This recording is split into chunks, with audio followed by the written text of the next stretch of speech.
Welcome back to Birds of a Feather. This is your daily Baltimore sports podcast. My name is Nathan Stroud, and today we're going to be recapping the Orioles and Braves Game 1 of this three-game series, where the Orioles got a big 3-2 win over the Braves to go up 1-0 in this series. All they got to do is win one of the next two games in this series to win the series moving forward. I know we've said it a lot of times this year where the Orioles win the first game, and then all they got to do is win one of the next two, and they'll win the series. We've said that a lot of times before this year, but hopefully it can actually come true either tomorrow or on Sunday. We'll see what happens with that. We'll see if the Orioles can actually take this series, but today we're just going to be going over Game 1 of this series. The pitching was phenomenal, only allowed 2 runs this entire game. It was off of a 2-run home run that Charlie Morton gave up, but overall Charlie Morton had a great game.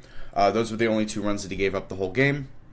The bullpen almost went 4 straight scoreless innings. I think they went, 3.2 scoreless innings in a row to close out this game. And when you're on the road in a 1-run game, pretty much for like innings 6, 7, 8, and 9, it's a 1-run game on the road with just your bullpen. That is very solid, and that is very impressive. The bullpen went 3.2 innings scoreless to close out this game. Again, Charlie Morton gave up the 2-run home run earlier in the 6th inning, but that was the only blemish on his stat line. He had 7 strikeouts. He had a very solid game this game. The Orioles' offense wasn't anything too crazy. Only 3 runs scored this game, but all 3 of those runs came off of home runs. Jordan Westburg hit an early solo home run, and then Cedric Mullins had a 2-run home run in the 5th inning, and that's what all 3 of the runs came from.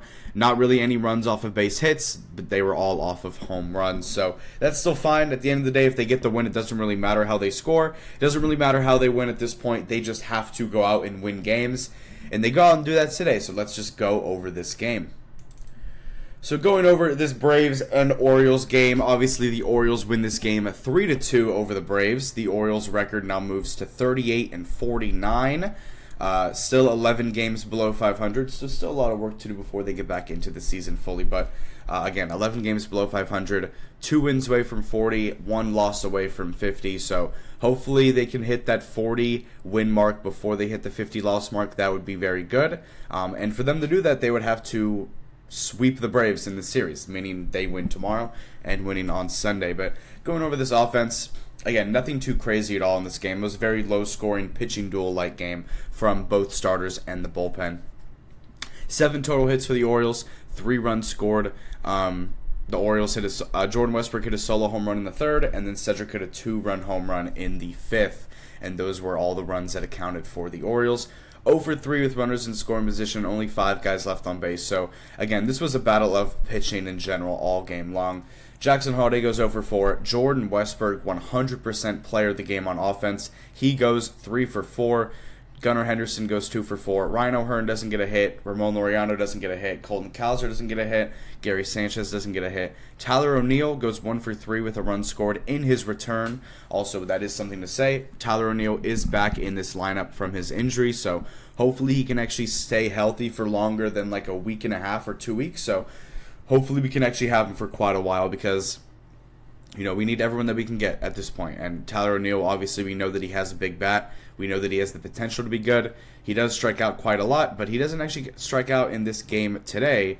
But he does go 1 for 3 with a run scored, and then Cedric Mullins was the one that drove him in, where Cedric goes 1 for 3 with a 2-run home run that really put the Orioles over the edge in this game, and that was really like the go-ahead win in this game because the Braves only scored 2 runs. That 2-run homer by Cedric was the difference in a win or a loss. So shout out to Cedric, shout out to Jordan Westburg for really putting in the work in this game, and also shout out to Tyler O'Neill for getting a base hit in his return.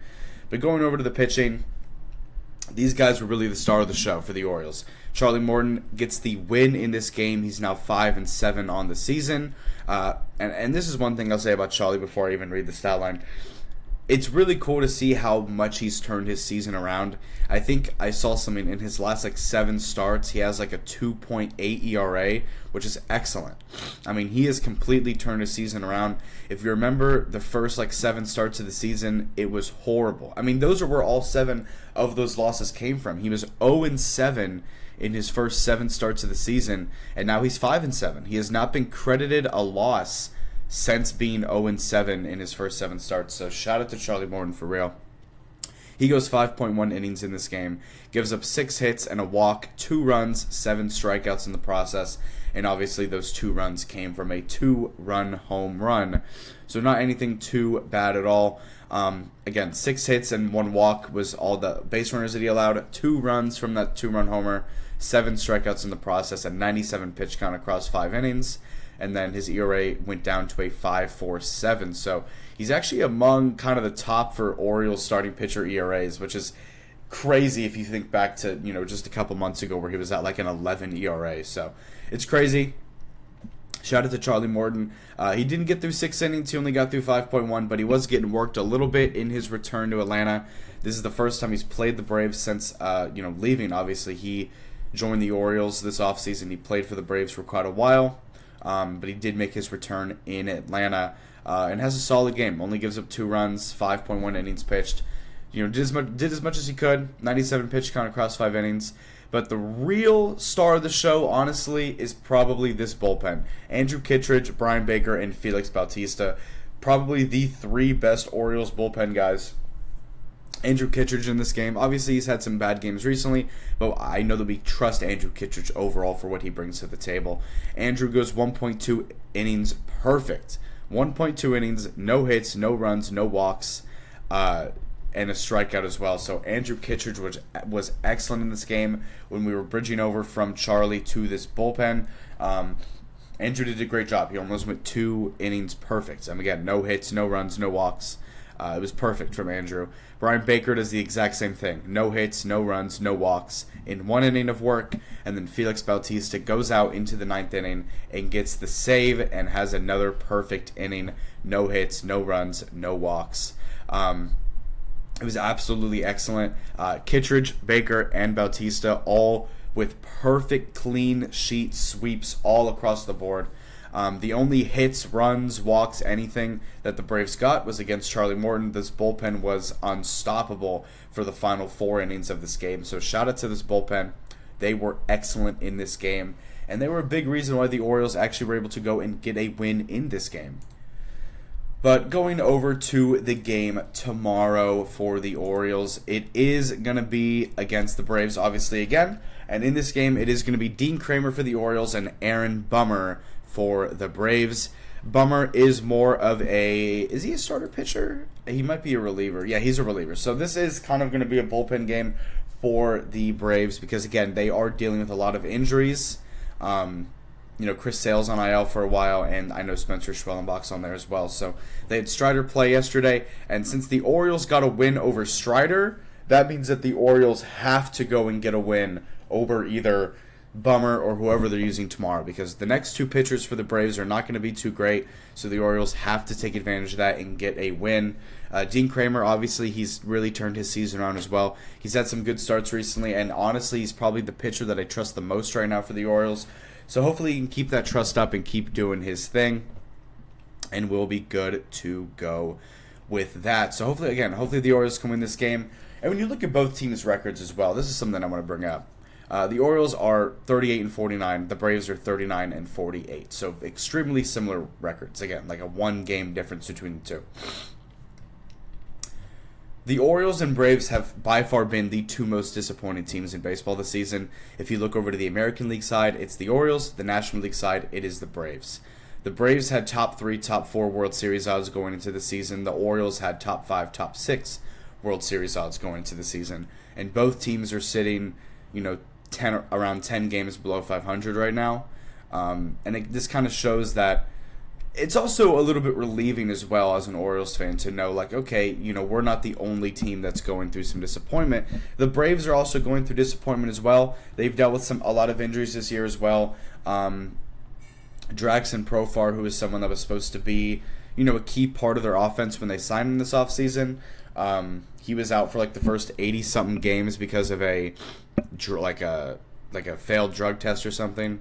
So he is actually back. Jackson Profar actually just came back like a few days ago, so he's actually in this lineup.